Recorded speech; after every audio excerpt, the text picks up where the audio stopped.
To the Miscodeed by Jane Johnston Schoolcraft. Sweet pink of northern wood and glen, ere first to greet the eyes of men in early spring, a tender flower whilst still the wintry wind hath power. How welcome in the sunny glade or hazel copse, thy pretty head oft peeping out whilst still the snow doth here and there its presence show, soon leaf and bud quick opening spread thy modest petals, white with red, like some sweet cherub, love's kind link, with dress of white, adorned with pink.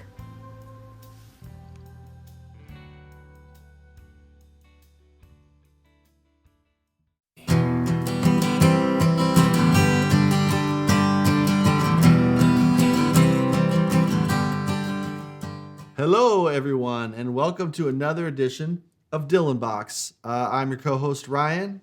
And I'm Chris. And we're going to be talking to you about a very special release that just came out. It's not music, but it's something else. It is something else. Yeah, and it's hopefully we don't break a shoulder pulling it out of you this want box to try? Because you're maybe stronger than me. Yeah, so we have, oh my, one of the biggest books I've ever on my shelf.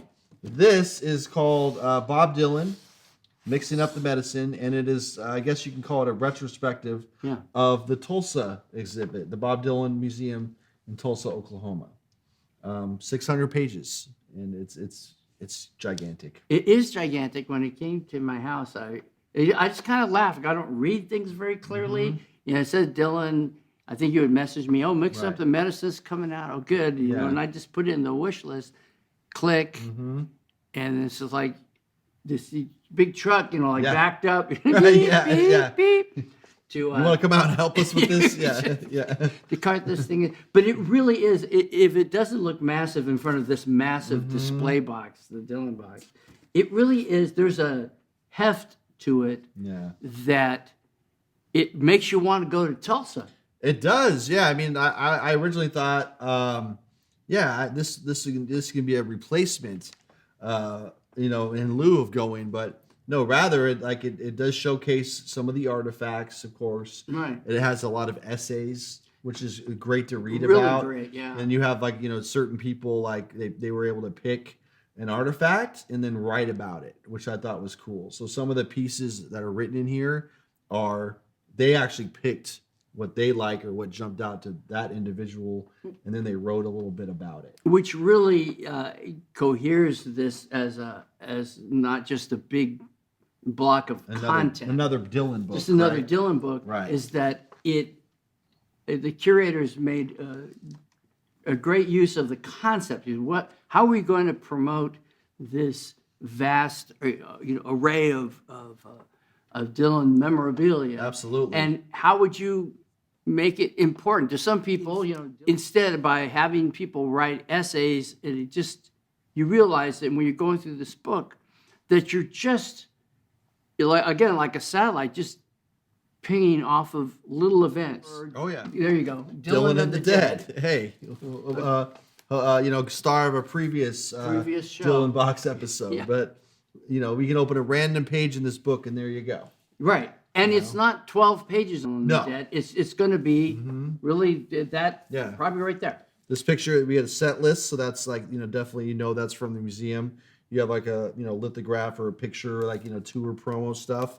But it really moves on because it does cover everything up to Shadow Kingdom, which is very recent, So it just up to May of this year, right? So. Everything is in here, I think, pretty well represented. Yeah, and in a concise way. For folks who are, deep Dylan people, it doesn't feel like, they didn't spend enough time. They essentially said, how are you going to? You would have to have 50 of these, right? But instead, you get a sense of, here's this album, here's this time, here's this concert, here's this note, here's this essay that all take you back to that place and time. And then it opens up again for you. Yes. Your memories of it, or, then you want to go listen to that album. Your curiosity of something. So each one just kind of piques your curiosity. So sort of some veteran Dylan people will find this still fascinating. The essay is particularly well written. He was really good grill Marcus one. But also, if someone was just getting into Dylan somehow, and there always is going to be new generations and stuff, this would be a good place to start. Yeah, this would be a good Christmas gift. So, for those of you who are like, you might have a music fan in your life, and I've seen piles of these at Costco. Costco has these, so I remember a couple of years ago they had the Beatles book. Oh, okay. So, they kind of get those things in bulk. So, I believe, Costco about $60. Get them this, because I think for any music fan or a budding, or even like the amateur Dylan fan, it's just great, because you'll have all the other musicians he's interacted with over the years, all of the lyrics and scraps of paper. It's just amazing that all of these things have been curated. Yeah, and organized in a way that kind of invites you into the process. So if you're just learning about Dylan in a way, you're seeing the sequence of albums, you're seeing these influences and cross references and whatnot. And I have a similar book that's like a dictionary of Dylan. It almost is like different terms, and you go through it, but it's alphabetical, and it doesn't really take you anywhere particularly. Many pictures. Yeah, it's interesting of itself, and you'll learn these little tidbits. But here, because of the heavy visuals, and there's tons of incredible pictures from different places in time that point you back to that moment in time, and point you back. And that's, probably the gift that Dylan is over time, right, is that he's delivered so many gifts, that he's, it's not just, his greatest hits album, there's what would go on that. It's not the hits that make people Dylan fans. Right. It's how they become a part of his language, what engages and his the quality of his songwriting and the quality of these performances, that this gives you these markers. Right. And you can just follow him from the very earliest stages, because this is chronological. Yeah, it is. So it starts at the beginning and it goes all the way up. All the way to the end? Yeah. There you go. Yep, all the way to the end. You know it. But it's like, we're getting other things besides, so of course you're going to get the lyrics. I don't know if you can see this too well from where I'm holding, but the lyrics, a lot of great photos. They were saying a lot of these are like have never really been released. Right. So they're not in wide distribution. But I'm just kind of going backwards here, but you're getting to see everything in a different way. Like, you're getting a lot of concert posters, you're getting promotional materials. There's just some awesome pictures here. And then little snippets on, this is one of my favorite things that he's done, Last Thoughts on Woody Guthrie, which is on the bootleg series 1, I think. It's a spoken word piece he did. And it's one of the only times you hear Dylan just reading poetry. And there's just a little part in here, and then you see the whole thing typed out. And we've seen pictures of Dylan at the typewriter, but you get to see the actual artifact in here. After seeing this, it's almost like I would love to go to Tulsa. Yeah. To see these things and how they're arranged, because I'm sure it's like a multimedia kind of blitz, right? With everything on it. There's all sorts of ways for a book like this, the cost, the scope, the breadth of what they're trying to do. They could go a little haywire. They could get kind of lost in the weeds, or too much a rock skipping off the surface. It seems like with someone with a 60-plus year career, what they did is just right. Yeah. And it just, finds its rhythm. Yes. In Dylan's history. But then this joins the list of other Dylan books I have that I still have to kind of read from start to finish. Oh, sure. But it's also the kind of book where you don't need to do that. No. So you can also, wherever you find yourself, open the book up, and then you can just read a page of it, or like you said, hey, this is a little snippet on Highway 61 revisited. Let's throw the record on. Yeah, it started on my coffee table, but my grandson, Owen, started, he was going to decide to get into Dylan too early. Oh, okay. So back How away old is from he? my book. He's 10 months now. Oh, yeah. 9-10 months. Starting early. Yeah, well, he would eat this book first before he would consume Dylan in a whole new way. So I just say, okay, I'll just let him sing to you. I just first started thumbing through it, and I said, oh, this is better than expected. Yeah. And with him, you have such high expectations. There's all this. I mean, the whole notion of the box set has gone bonkers, and there's some wonderful. Seems like he has more than anyone else. Oh yeah, right. He has to. But they're very well curated. They're all great. And they're thought through, and they're like masterpieces in themselves. And there's some other one. It's inspired. I'm sure we could do another time. The Who's Lifehouse. Oh yeah.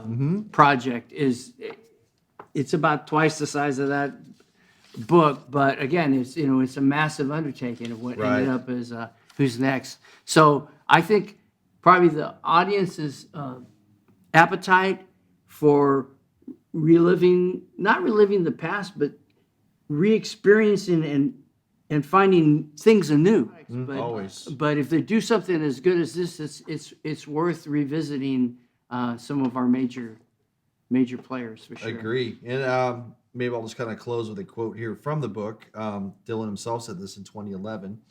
Everybody knows by now that there's a gazillion books on me, either out or coming out in the near future. Very true. So I'm encouraging anybody who's ever met me, heard me, or even seen me to get in on the action and scribble their own book. You never know, somebody might have a great book in them.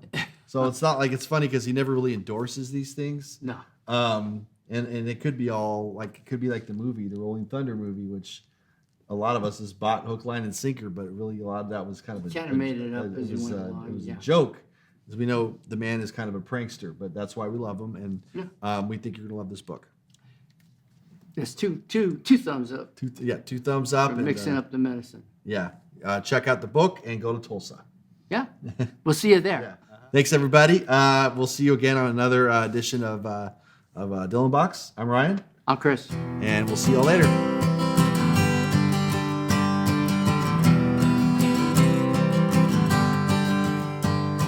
Light blue flash from a cigarette.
just because he doesn't wanna turn into some machine. It takes a woman like your kind just to find the man in me. But oh, what a wonderful feeling. Yeah, just to know that you are near. Yeah, to set my heart a-reeling. From my toes right up to my ear. Yeah. La, la, la, la.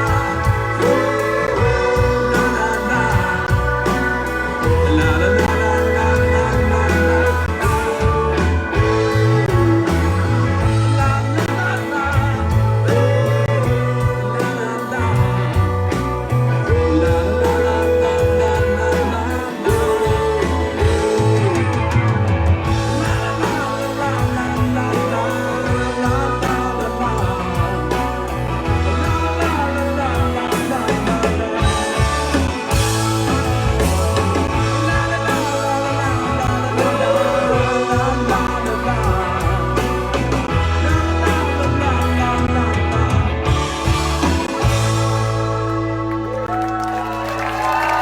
Thank you very much. Thanks for coming to see us. Really appreciate it. If any of you are coming to the camp. The New Dangers album, our 15th album, is really a story album, all the way from a reimagining of Alan Toussaint's Fortune Teller, and then into the mind of the White City serial killer in the song World's Fair, closing with a song inspired by and about our dear friend David Marabella. This is If Not for My True Love.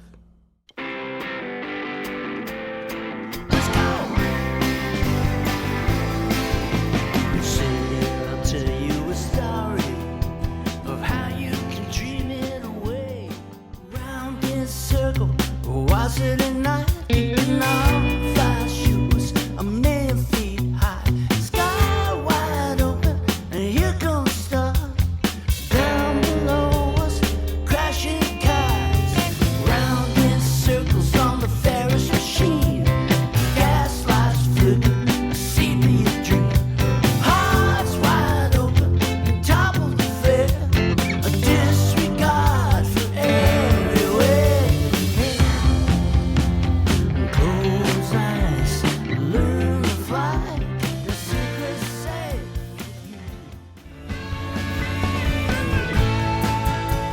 Imagination running away with me. It's your imagination just running away with me. What was I thinking of? I swear to the Lord above,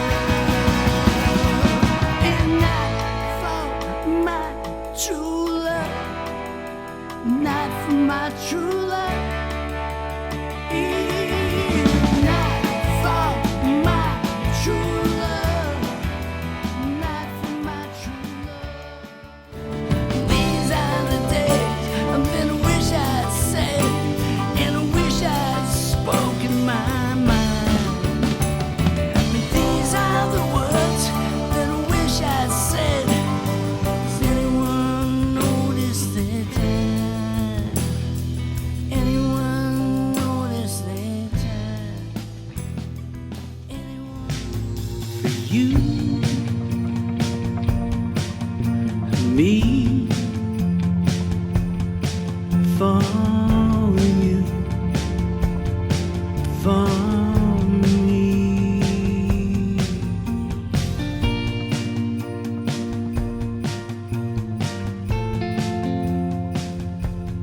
For you,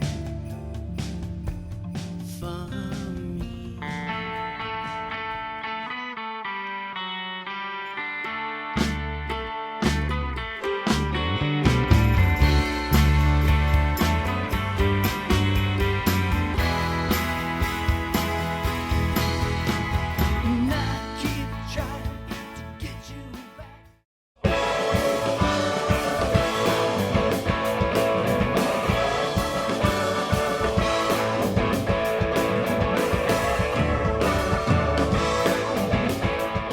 Hi, this is Morst, your Lo-Fi Lounge Time Machine tour guide. You probably never heard of Kevin Tex Tubb, but I believe he is related to legendary Texas troubadour Ernest Tubb.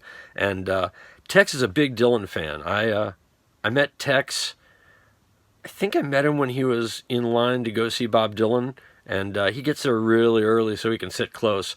And when he performs tribute to Bob Dylan, which he does every year for Bob Dylan's birthday, Kevin really nails it. And I think you're going to enjoy his version of Isis meets Silvio.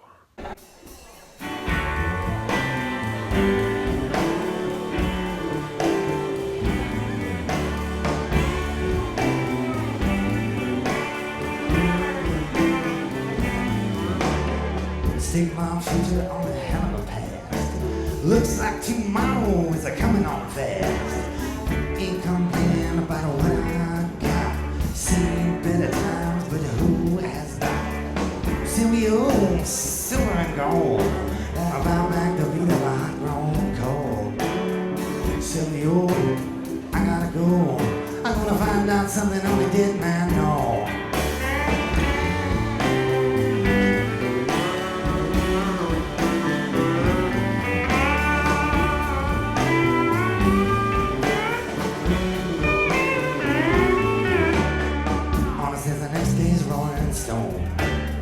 When I go knocking enough to throw me no bone, I'm a double even looking for a home.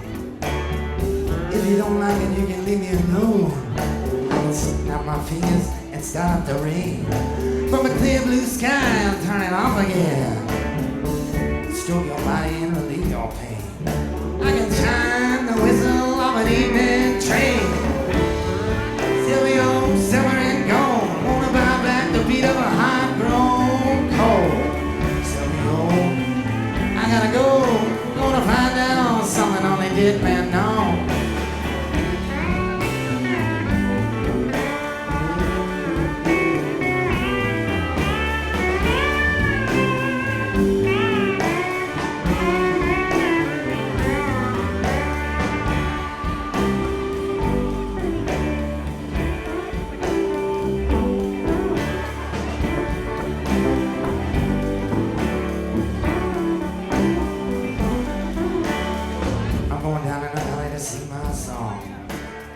Gonna sing it loud, gonna sing it strong. Yeah, I'm gonna sing it loud, sing it strong. Let the echo decide if I was right or wrong.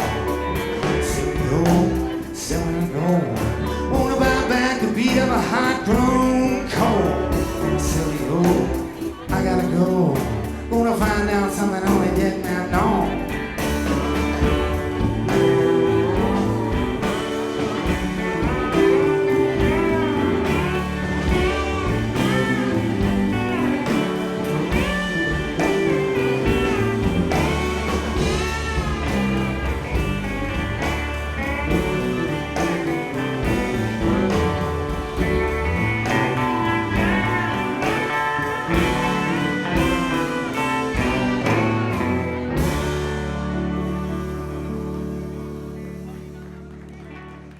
Isis meets Silvio.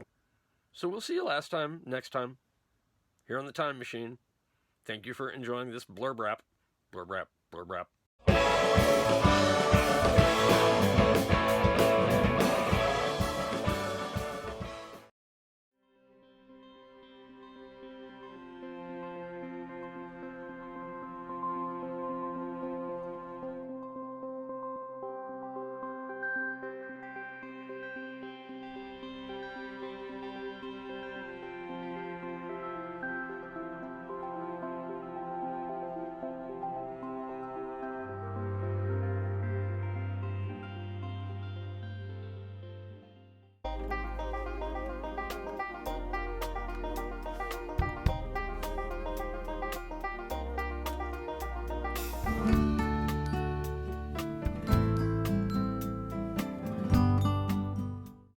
Our new Dangers album is a little bit like Traffic's John Barleycorn. Not necessarily in the style, but in the flow.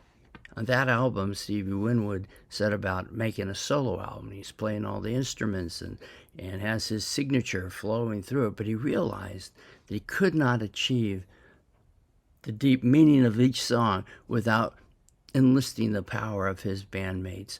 That was Traffic, and it ends up being their greatest album. And in some ways, this happened with If Not For My True Love, is that there's some songs that are very spare that are still tied to my original versions, and then as the band pulled together, with Brad and Mike and Ralph and our new bass player Ray Ziegler, we got the power of these other tunes, and no more articulated than Love Song number 9.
This is the way,